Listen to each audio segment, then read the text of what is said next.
예수님께서 말씀하신 크고 첫째 되는 계명이 있습니다. 그것은 내 마음을 다하고 목숨을 다하고 뜻을 다하여 주 너의 하나님을 사랑하라 라는 것입니다. 우리는 이 말씀을 모두 기억하고 있습니다. 그러나 많은 경우 이 말씀의 실천적 의미에 대해서는 진지하게 생각하지 않는 것 같습니다. 여러분은 하나님을 어떻게 사랑하십니까? 우리는 인간에 대한 하나님의 사랑, 십자가를 통하여 보여주신 그분의 사랑에 대하여 자주 말합니다. 그리고 그러한 하나님의 사랑에 대해 감사하며 때로는 감격해하며 씩씩하게 교회를 다니고 신앙생활을 합니다. 그러나 문득 내 자신의 그리스도인 삶에 무언가 부족한 것이 있음을 느끼곤 합니다. 그리고 이 부족한 무엇은 나는 어떻게 그분에 대한 나의 사랑을 보일 수 있을까라는 질문과 관계되어 있습니다. 다시 말해서 나는 하나님을 어떻게 사랑하는가라는 물음입니다. 사실 오랫동안 저는 하나님을 어떻게 사랑하는지에 대한 실천적 측면을 구체적으로 생각하지 못했습니다. 그저 막연히 혹은 당연히 나는 하나님을 사랑하고 있다고 생각했습니다. 그래서 이렇게 예배에 참석하고 기도도 하고 헌금도 드리고 이렇게 신앙생활을 하는 것 아닌가? 다시 말해서 내 마음을 다하고 목숨을 다하고 뜻을 다하여 주 너희 하나님을 사랑하라고 하는 명령을 어떻게 실천할 것인가를 고민하지 않았다는 뜻입니다. 여러분들은 어떻게 느끼시는지 모르겠습니다. 우리는 하나님을 어떻게 사랑하는가? 하나님을 사랑한다는 것은 무엇인가? 이것이 오늘 우리가 함께 생각하고 싶은 주제입니다. 솔직히 말하자면 그리스도인으로서 우리 대부분은 어떻게 하나님을 사랑해야 하는지 잘 모르고 있다고 해도 과언이 아닙니다. 우리는 매일의 일상생활에서 예수님께서 주신 계명에 의미하는 바가 무엇인지 명확한 개념을 가지고 있지 않을 뿐만 아니라 그 계명에 순종하지도 않습니다. 그래서 하나님의 백성으로서 하나님을 사랑해야 할 필요가 얼마나 큰지를 생각하면서 제 자신과 우리 모두와 이 교회에 대하여 이러한 질문들을 던져보았습니다.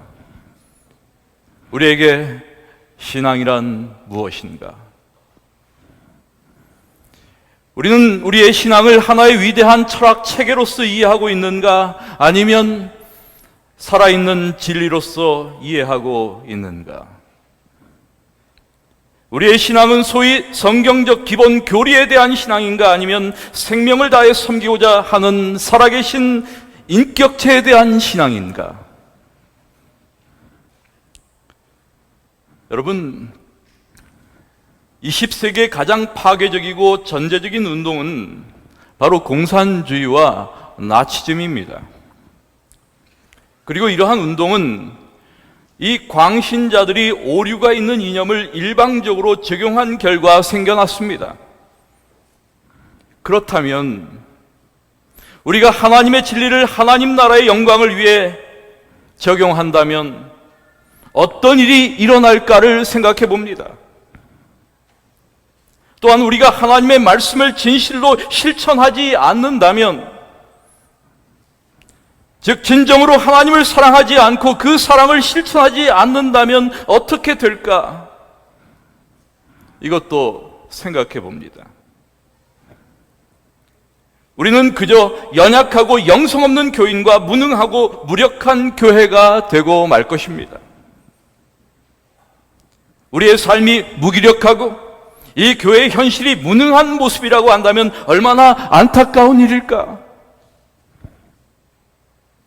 여러분, 신앙이란 그 신앙대로 살 준비가 되어 있지 않다면 그게 그렇게 가치 있는 것이 아닙니다.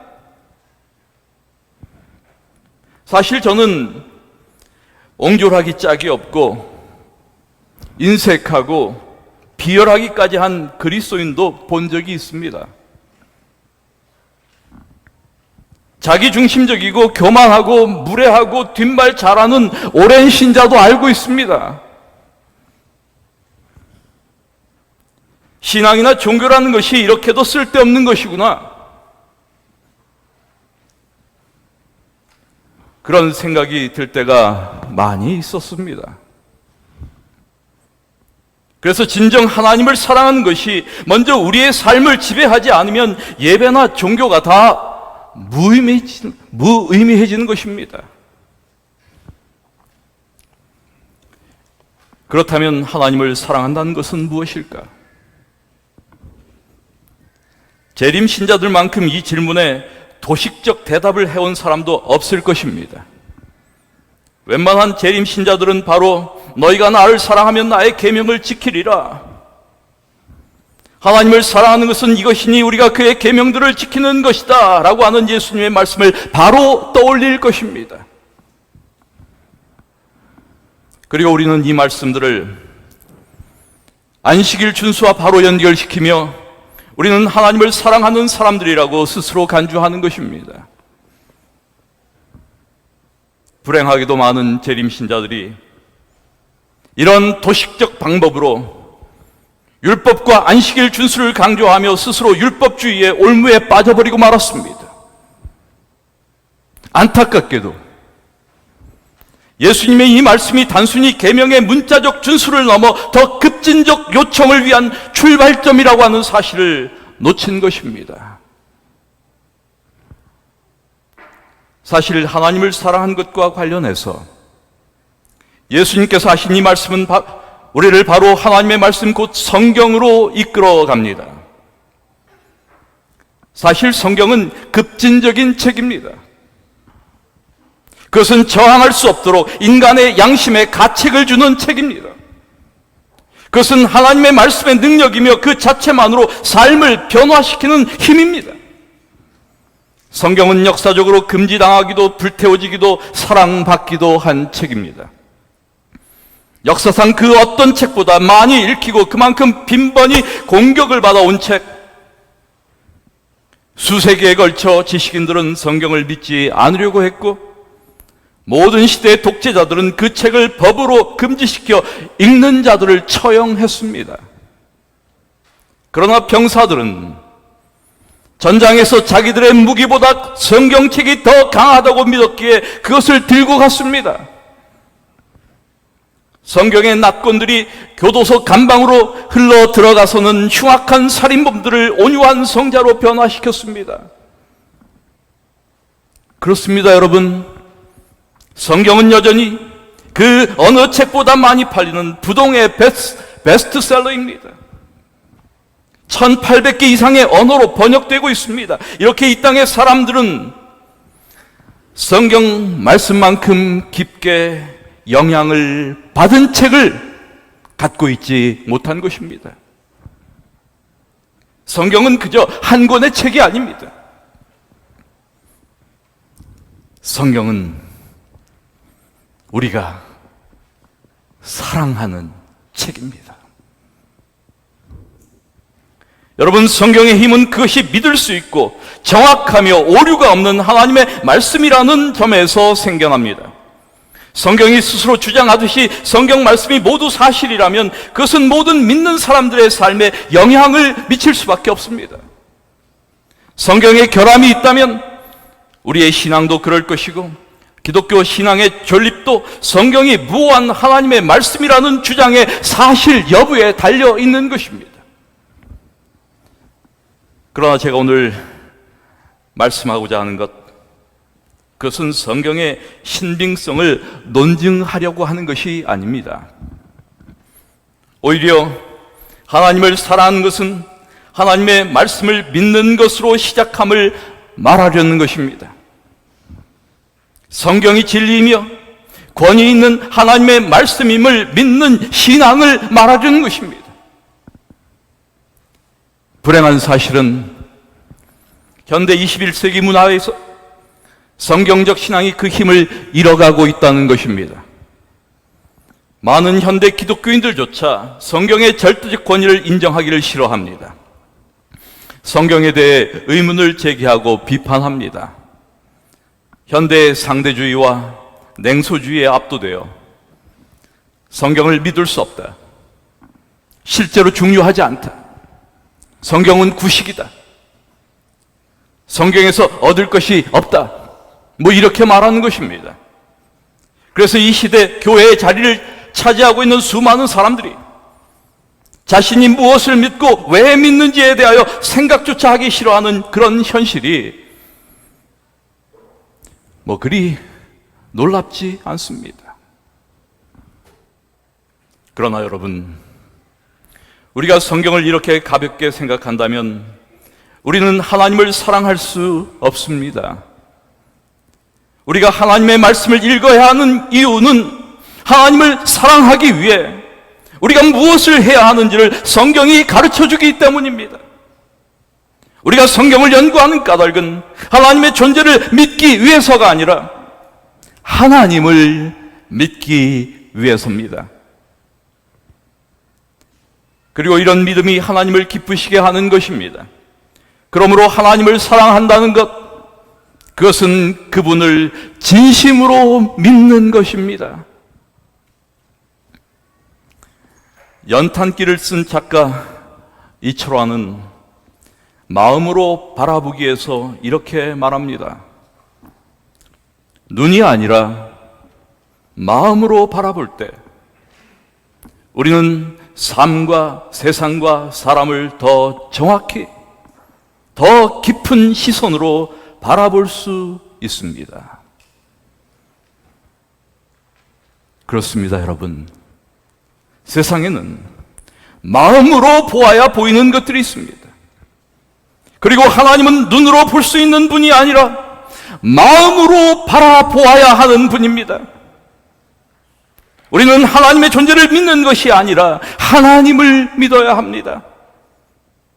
하나님을 믿어야 그분의 말씀을 믿게 되는 것입니다.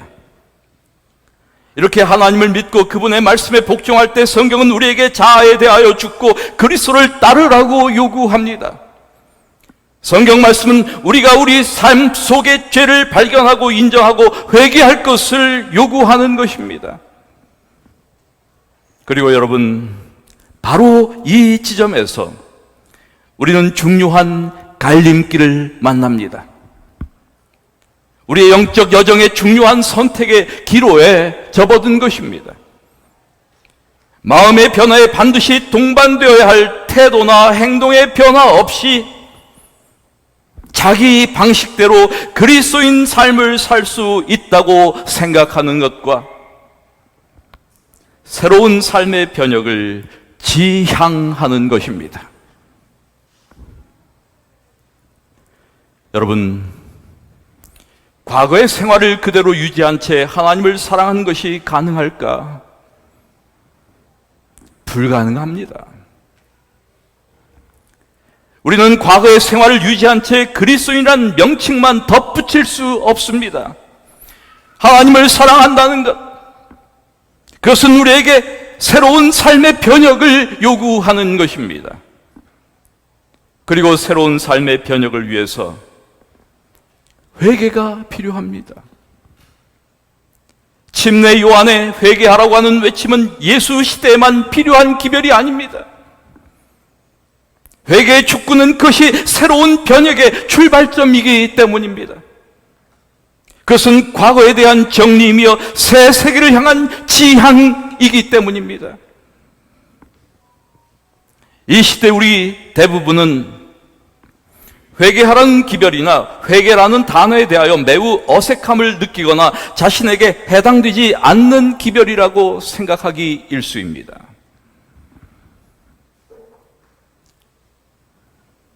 대부분의 경우 우리는 회개라는 단어에서 슬픔에 잠겨 통회하는 모습이나 비탄에 빠져 눈물을 흘리며 엎드려 죄를 자복하는 모습을 생각합니다. 혹은 엄청난 죄를 지은 사람이 자신의 타락한 삶을 청산하기 위해서나 해야만 하는 것으로 생각합니다. 그러나 여러분, 회개는 대부분의 신자들이 하는 과거의 죄에 대한 깊은 자책, 후회나 깊은 슬픔 그 이상의 것입니다. 그래서 회개를 의미하는 성경의 단어는 소위 메타노이아라고 하는 단어입니다. 이 메타노이아, 이 회개라고 하는 이 단어, 그것은 메타, 변화라고 하는 의미를 담고 있고, 노이아, 마음이라고 하는 의미를 담고 있습니다. 메타노이아. 그래서 이 단어가 의미하는 바는 마음의 변화입니다. 이것이 로마서 12장 2절이 말하는 너희는 이 세대를 본받지 말고 오직 마음을 새롭게 함으로 변화를 받아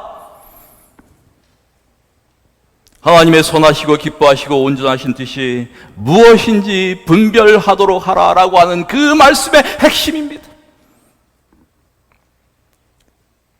이것은 성령의 역사로 일어나는 마음과 생각과 삶의 강력한 변화입니다. 이러한 의미에서 회개는 급진적 의미로 가득 차 있습니다.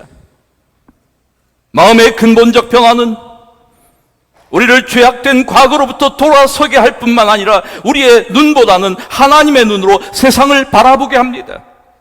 하나님의 선하시고 기뻐하시고 온전하신 뜻이 무엇인지 분별하게 만들어줍니다. 결국 우리의 삶의 계획이 바뀝니다. 우리의 가치관, 우리의 윤리관, 우리의 행동 등이 바뀌는 것입니다. 이러한 종류의 변화는 여러분, 자아의 완전한 포기를 요구하는 변혁입니다. 이것이 회개입니다. 이러한 의미에서 우리는 이러한 회개를 경험했는가를 스스로 자문해 보아야 합니다. 여러분, 회개, 즉 개인과 공동체의 회개로의 부름은 성경의 시종일관 요구하는 주제입니다. 우리는 개인적으로, 교회적으로 이러한 요청을 지금 받고 있는 것입니다. 성경의 이야기들을 주목해 보시기 바랍니다. 왕들과 선지자들, 제사장들과 백성들이 하나님 앞에 무릎을 꿇고 하나님의 자비를 구하며 자신들을 고칠 것을 요청하는 그런 장면들을 생각해 보시기 바랍니다.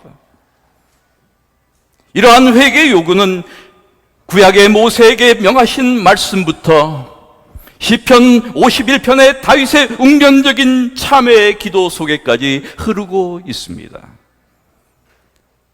또한 회개는 이사야에서 말라기까지 선지자의 일관된 반복적 경고였으며 요구였습니다. 신약 성경도 마찬가지입니다. 침례 요한의 유일한 메시지, 회개하라, 천국이 가까웠다. 이것은 침례 요한의 유일한 메시지였습니다. 성경에 어떤 다른 요한의 메시지가 기록되어 있지 않습니다. 오직 유일한 메시지, 회개하라, 천국이 가까웠느니라. 공생애를 시작하면서 하신 예수님의 첫 말씀 가운데 하나 역시 회개하고 복음을 믿으라는 것이었습니다. 승천하시기 전에 제자들에게 남기신 마지막 말씀 중에도 회개가 강조됩니다. 또 그의 이름으로 죄사함을 받게 하는 회개가 예루살렘에서 시작하여 모든 족속에게 전파될 것이 기록되었다. 이렇게 신약 성경에만 회개하라 혹은 회개라는 단어가 50번 이상 나타납니다. 여러분, 회개는 거듭남의 불가피한 결과입니다. 성령의 권능으로 이루어지는 회심의 필수 과정입니다.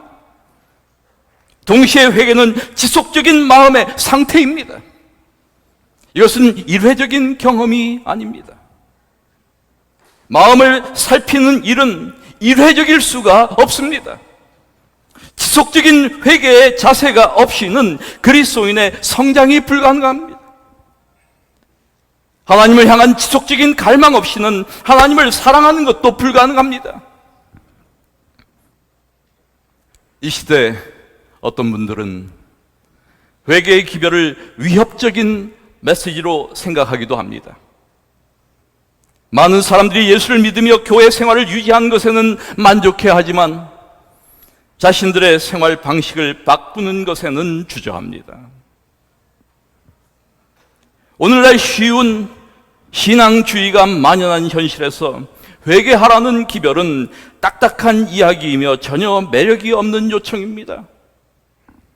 그래서인지 오늘날의 교회는 신자들을 향하여 회개하라는 기별을 강력하게 전하지 않는 것 같습니다.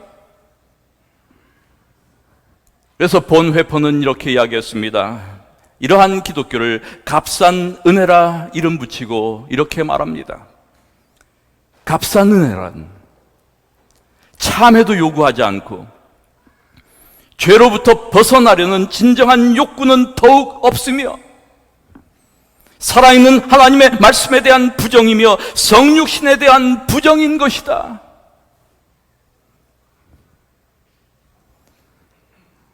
사랑하는 여러분, 우리가 진정한 자아와 마주하는 것, 이것이 때론 매우 고통스러운 일이라 할지라도 우리는 내 자신과 마주해야 합니다.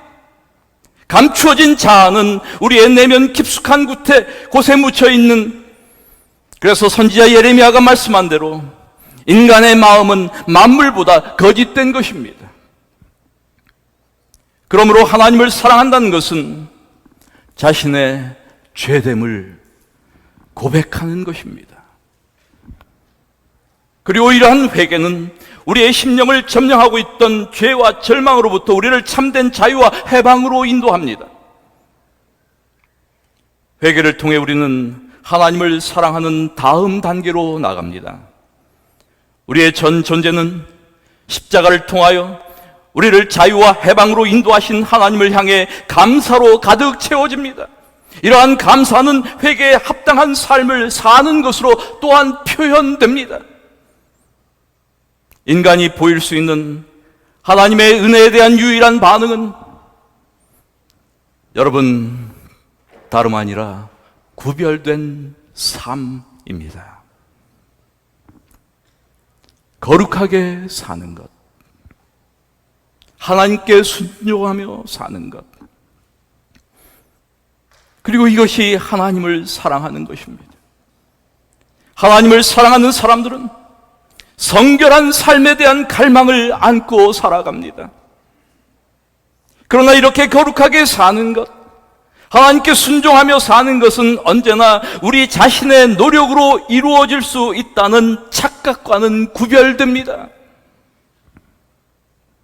죄에 대한 책망을 통하여 우리를 소생시키시고 그리스도의 은혜로 인도하며 우리를 성화시키는 성령님의 역사와 분리된 거룩함은 있을 수 없습니다.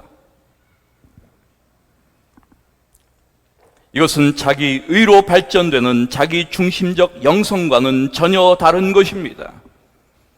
거룩함이란 율법의 목록을 지킴으로 이루어지는 것이 아닙니다. 그것은 하나님의 성품을 따르며 하나님의 뜻에 순종하는 것입니다. 하나님의 성품을 따르는 것이야말로 성경적 거룩함의 핵심이며 언약의 기초입니다. 내가 거룩하니 너희도 거룩하라 라고 하는 말씀은 하나님과 그분의 백성 사이의 관계의 핵심이며 성경 전체를 일관되게 흐르는 중심 주제입니다. 그러므로 여러분, 거룩은 선택 사항이 아닙니다. 성경의 중심적 언약이며 명령입니다.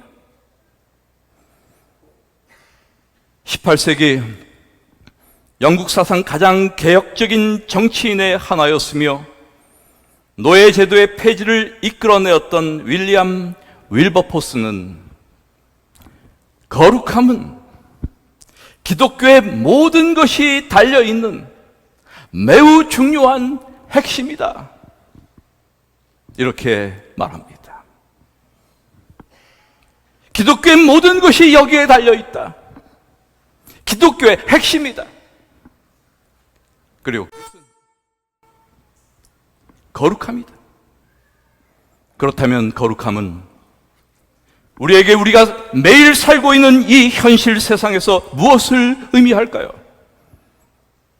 사실 거룩함에 대해 생각할 때 많은 분들은 신앙의 위대한 인물들을 떠올리게 됩니다. 그리고 아주 특별한 소수의 사람들만이 이에 해당된다고 생각합니다. 그러나 거룩함이란 모든 그리스도인의 일상사임을 기억해야 합니다. 우리의 삶에서 거룩함과 세속에 구별된 영역은 없습니다. 그것은 매일 매순간 우리가 하는 결정들, 우리가 하는 일들에서 나타나는 것입니다. 묵묵히 자신의 일을 정직하게 수행하는 우리의 일상에 거룩함이 있는 것입니다. 하나님께서 우리를 사랑하신 것 같이 서로 사랑하는 일을 통하여 거룩함은 배어납니다.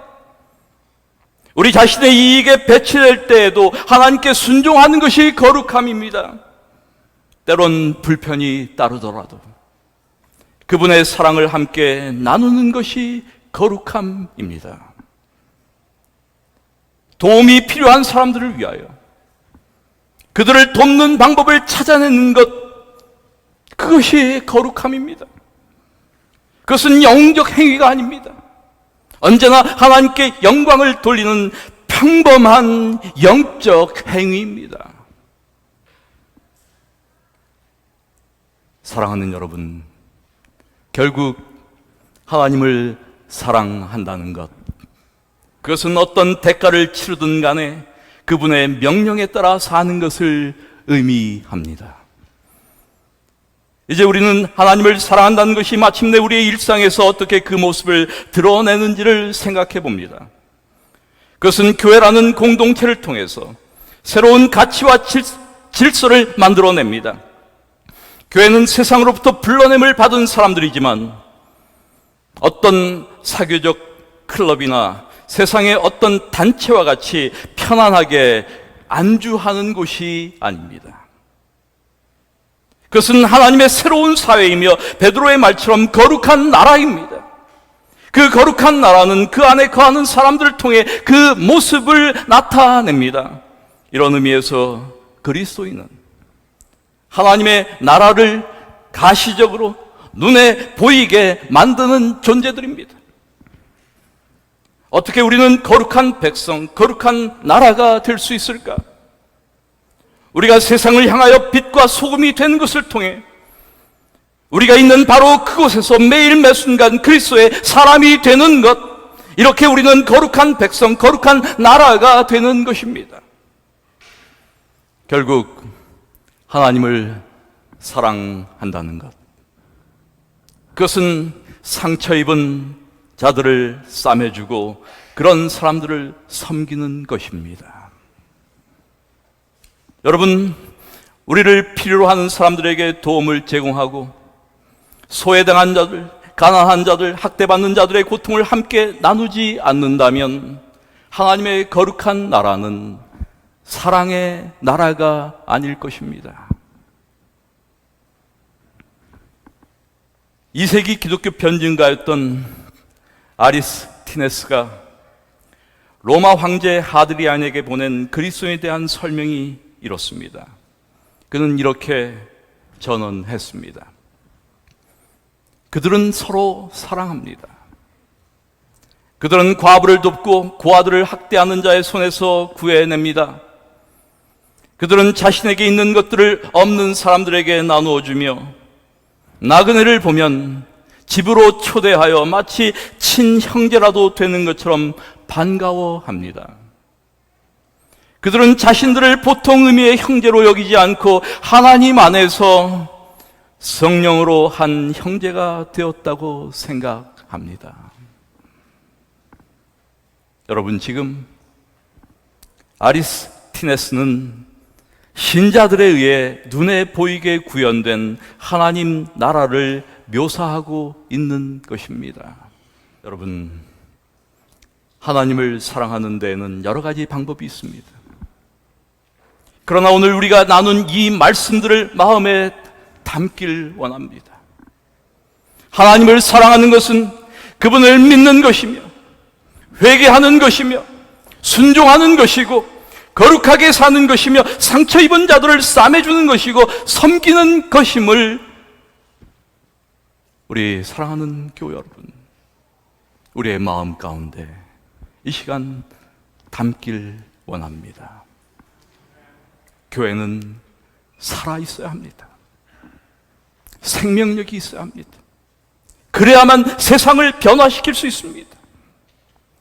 저는 한때 우리 대학 입구 큰 돌에 새겨진 세상을 변화시키는 대학이란 구호가 너무 거창하다는 생각을 한 적이 있습니다. 저건 너무 거창한 구호 아니냐? 그러나 세상을 변화시키는 것은 거창한 구호일 수 없습니다. 변화된 그리스도인이 세상을 변화시키는 것입니다. 우리 각자가 주님께 순종하고 그분의 말씀에 따라 살며 그분을 사랑한다면 바로 우리가 있는 그 세상을 변화시킵니다. 주님의 은혜가 결함이 많은 우리이지만 가슴이 아프도록 주님을 위하여 잘하고 싶다는 생각을 심어주시기를 기도합니다. 성령의 감동하심이 병이 깊은 우리이지만 가슴이 저리도록 주님을 사랑하고 싶도록 우리의 심령을 고쳐주시기를 이 시간 기도드립니다. 말씀을 마칩니다.